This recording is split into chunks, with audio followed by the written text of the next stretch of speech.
Today I'm giving you the 3 steps that you need to go from the isolation that grief has thrust upon you to living again. You might be thinking, I wish it was that easy, Teresa. But what you might not be considering is how long those 3 steps may take and the significance of what's inside those 3 steps. Are you lost in the chaos of grief, struggling to find your way in the darkness? Are you asking yourself, will I ever be able to enjoy life again? Are you wondering where God is right now?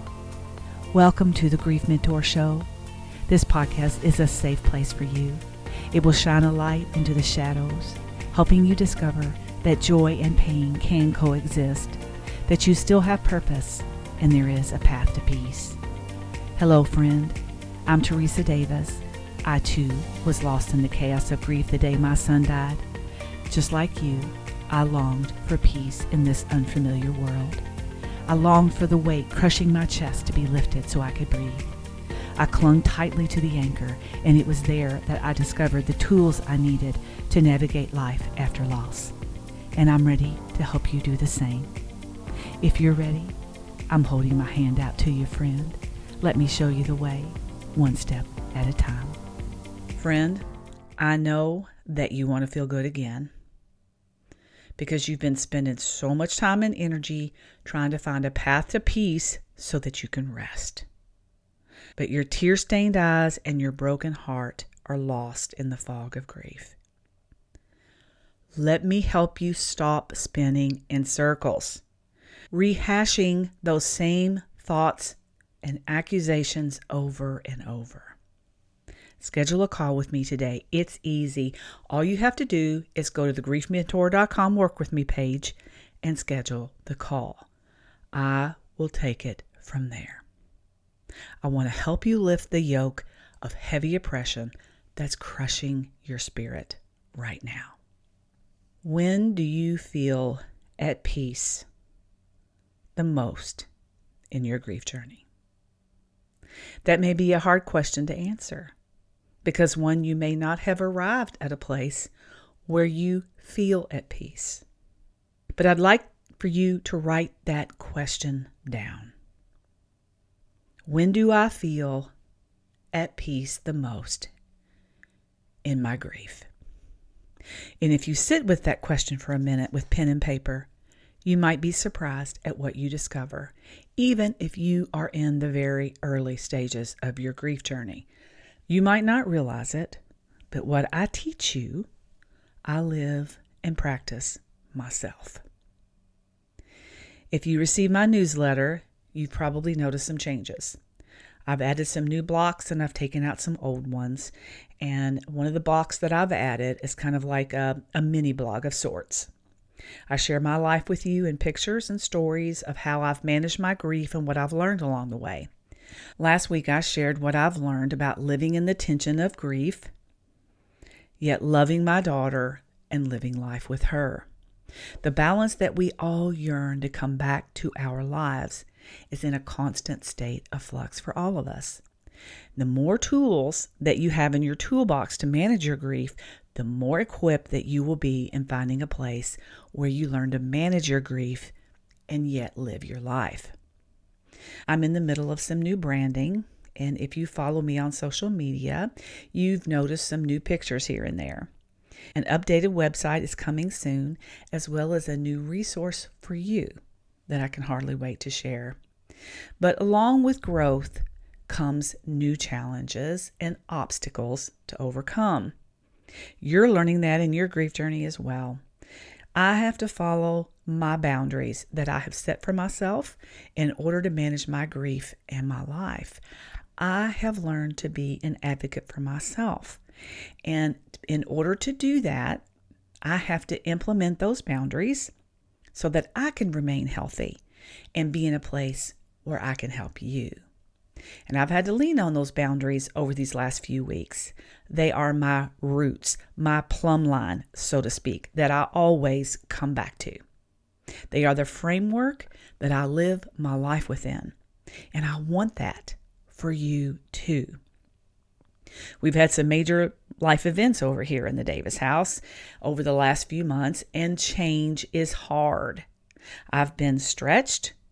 And friend, what I've learned over and over, it's in those moments of uncertainty and the unknowns where we learn the most about ourselves.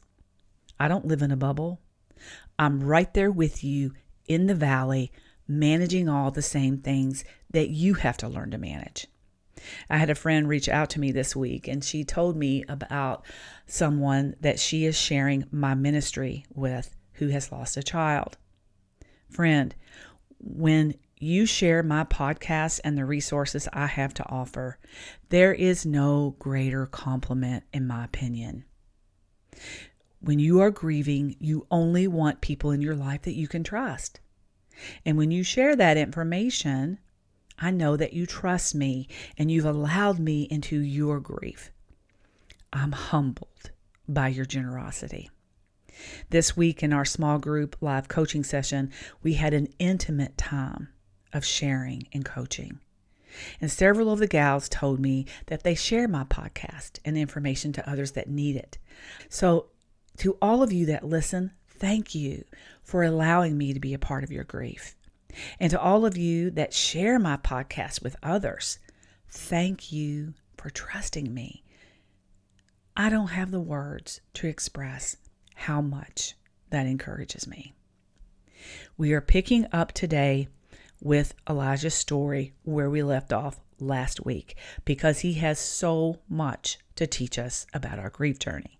Now, if you have not heard the last two episodes, you can go back and catch those two. You don't have to. Today's episode's content is understood within itself, but if you want to have a greater appreciation to what Elijah went through to get to the point where we're going to meet him today, then you can go back and pick up those two episodes.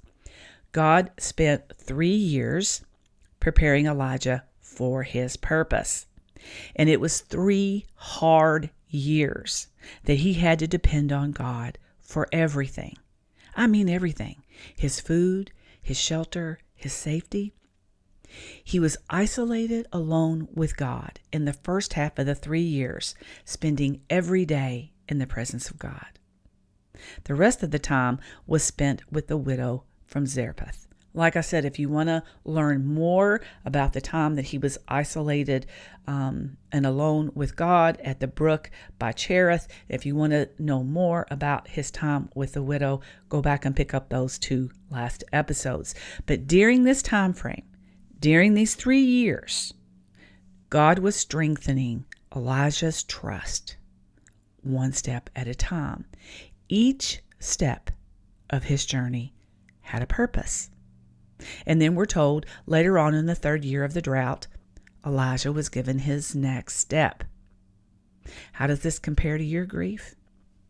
Number 1, the majority of the 1st year of your child's death is spent in isolation. It may not be a complete physical isolation, but it is an isolation of the mind and heart, because the wound is so deep, it causes you to pull back to a place of safety in your mind and your heart.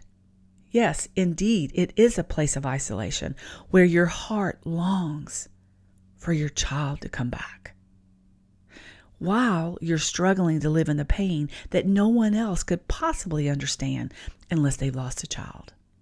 And number 2, grief is a time of learning. We come to know ourselves in a way that we didn't know ourselves before. It's a time of self-discovery.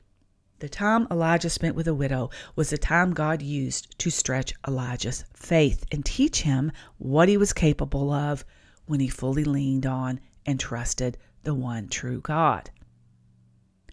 What about you in your grief journey? Are you allowing the Holy Spirit to teach you things that you need for your next step? Are you seeking him with all of your heart, soul, mind, and strength, learning to lean in as your faith is stretched, that though your circumstances are not good, that God is still good, and that he still has a purpose and a plan for your life? Are you allowing him to teach you what you're capable of when you trust the one true God? Because just like Elijah, you're going to need everything that he's taught you for your next step. Elijah is about to take his next step, but let me give you an idea of what he was walking into. Now, let me just recap for a minute. Step 1 in your grief journey is a time of isolation. Maybe not a total physical isolation, but a time when you are isolated inside of your mind and heart when you are trying to figure out how to live in this space that you've been thrust into. Okay? That step does not have a time limit on it, and it is very individualized to every single person who walks this road of child loss. It's indeed a very difficult time and likely last at least a year. Okay? Then step number 2 is a step that we start to learn more about ourselves and who we are. It's a time of self-discovery, much like Elijah's journey. He was stretched when he was with the widow at Zarephath, where he learned to trust God and totally lean on him for the next step. Now Elijah is about to take his 3rd step. But I want to give you an idea of what he was actually walking into. Okay, so just picture for me for a moment. The last 3 years he's been spent in isolation, protected. He was safe and all of his needs were met. And God was allowing him to experience his power in a supernatural way in order to build that faith and trust so that he would have the foundation that he needed for this next step. Because this next step is going to be really difficult for Elijah, just like your next step for you is going to be difficult. So I want to explain to you what he was about to step into. During his time of preparation, the last 3 years, Ahab the king, remember him? He was the one that Elijah told that it wasn't going to rain for a few years. During those 3 years of isolation that Elijah had, Ahab had searched every nation and kingdom on the earth from end to end to find him. You see, he thought the problem was Elijah. And if he could find him and kill him, the problem would be solved. The drought would be over and all of his troubles would go away. Isn't that just like us? During our time of grief, we have thoughts like, if I would have done fill in the blank, my child would still be here. You spend your days and your nights, you're thinking about all the things that you did wrong or all the things that you could have, should have, would have done better. Friend, you're not the problem. Your irrational grief may be trying to convince you otherwise, but it's a lie. The next step for Elijah was to show up in a volatile situation, a hotbed of a mess where tensions were high and solutions were nowhere to be found. Times were desperate. Food was sparse. Crops were failing due to the drought, and the future looked pretty bleak. People were looking to the king to make their life better. But the promises the king and his wife Jezebel had made that the Baal god, the god of the sky and weather, would rain down on them and make life great again, wasn't happening. People were desperate and they were looking for solutions in all the wrong places. I wonder if that's you. Are you looking for solutions to your grief and your pain in all the wrong places? And over you keep coming up empty-handed? What happened next in Elijah's story is quite remarkable and can only happen by the hand of the one true God. When this whole thing started between Elijah and Ahab, it was because God wanted his people back, and he was willing to do whatever it took to get them back. He is jealous for you, friend. He desires for you to know him in a way that you've never known before. And he wants you to stop chasing after things that leave you empty-handed. He wants to bring clarity to your grief. He wants to reveal himself to you. He wants to teach you things that are unsearchable and only known when it's revealed by the Holy Spirit. He wants an intimate relationship with you. The story of Mount Carmel leaves no room for doubt. God was on a mission to prove who he was, and guess what? He couldn't do it without Elijah's yes. Think about that for a minute. Elijah's next step was to defeat the Baal god in front of a huge audience. That was the step that God gave Elijah. All through this story, these last 3 episodes, we have seen that God only gave Elijah his next step when God was ready for him to move into that next step. Remember, Elijah's first step was alone at the brook of Cherith, being fed by a raven twice a day with bread and meat. When the drought got so severe and the brook dried up, he sent him to the widow at Zarephath. It was there that God not only met the needs of the widow and her son, but he stretched and he grew Elijah, allowing him to see his power at work to bring him to this moment. When that step was completed, we're told this in verse 1. Later on, in the 3rd year of the drought, the Lord said to Elijah, "Go and present yourself to King Ahab." This step would be a huge moment for Elijah. And I was drawn to Elijah's story in the very beginning because of his very low lows and his very high highs. Okay, this is a high. This moment that I'm going to teach you about today was definitely probably one of the highest mountaintop experiences of Elijah. And right after that, he hits a valley, an unbelievable valley. But today, we're going to talk about what happened at the top of this mountain. By Elijah's request, Ahab summoned all of the people of Israel, including the prophets of Baal, together at Mount Carmel for the showdown of all showdowns. Now, the stage was set, and Elijah asked this question: how much longer will you waver? Picture Elijah on the top of this mountain at Mount Carmel. And just below this mountain are hundreds and hundreds and hundreds of people, including the people who worshipped Baal. Most of them, in fact, worship Baal. We learn from Scripture that there was a small remnant of people that had been hiding in a cave. So there was just a small remnant of people that was still worshiping the one true God. Most of the people in this audience had converted over to Baal worship. So he's asking these people, he put this question out to them, and he said, how much longer will you waver, hobbling between 2 opinions? If the Lord is your God, follow him. If Baal is your God, then follow him. Elijah set up this contest. Okay, there were 2 altars. One altar had been prepared for the Baal god, and one had been prepared for the one true God. He gave the chance for the Baal god to rain down fire on the altar of sacrifice. And after much pleading and all kind of shenanigans from morning till noon, nothing happened.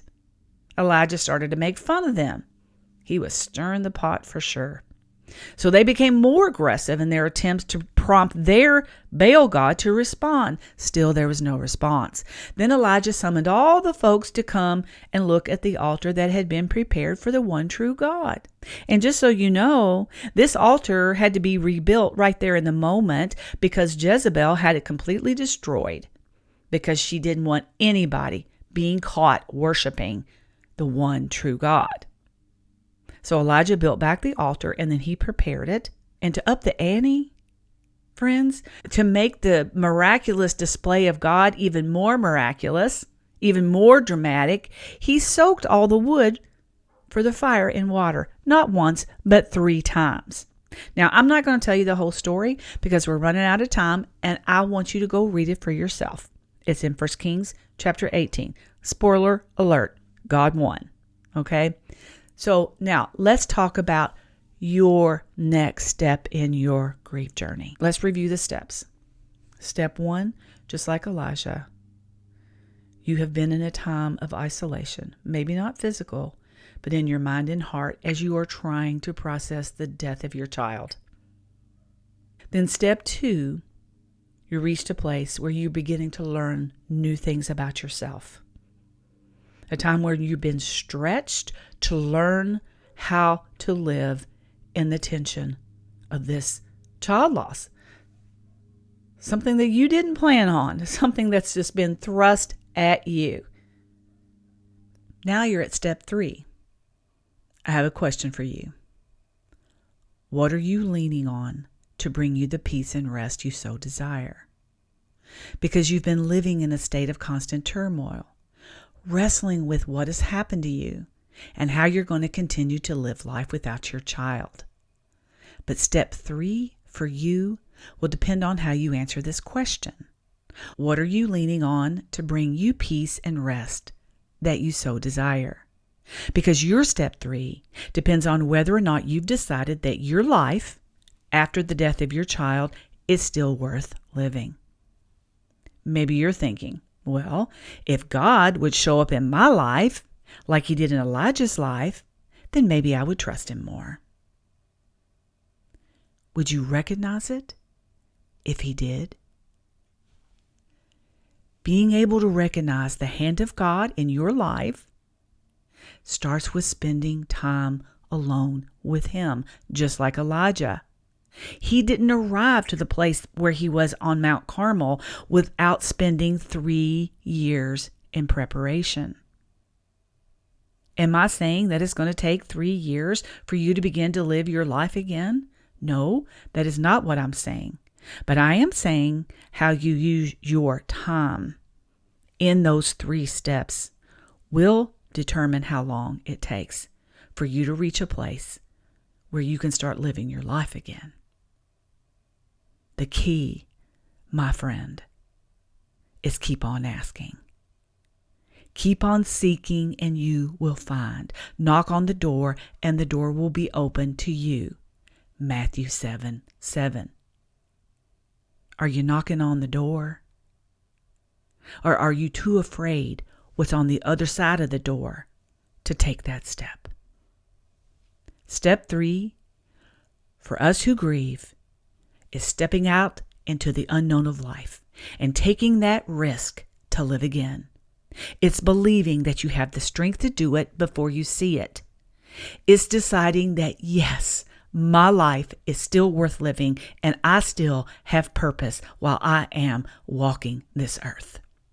Even though I don't have all the answers, but I trust the one who does. It's the biggest step that Elijah took in his journey, and it will be the biggest step that you take in your journey. And friend, it is impossible to do without faith. The next part of Elijah's story we're going to get into next week, because if you've noticed, it still hasn't rained. He's going to teach us how to wait, how to see the hand of God coming from a distance. Maybe you're waiting to see the hand of God in your life.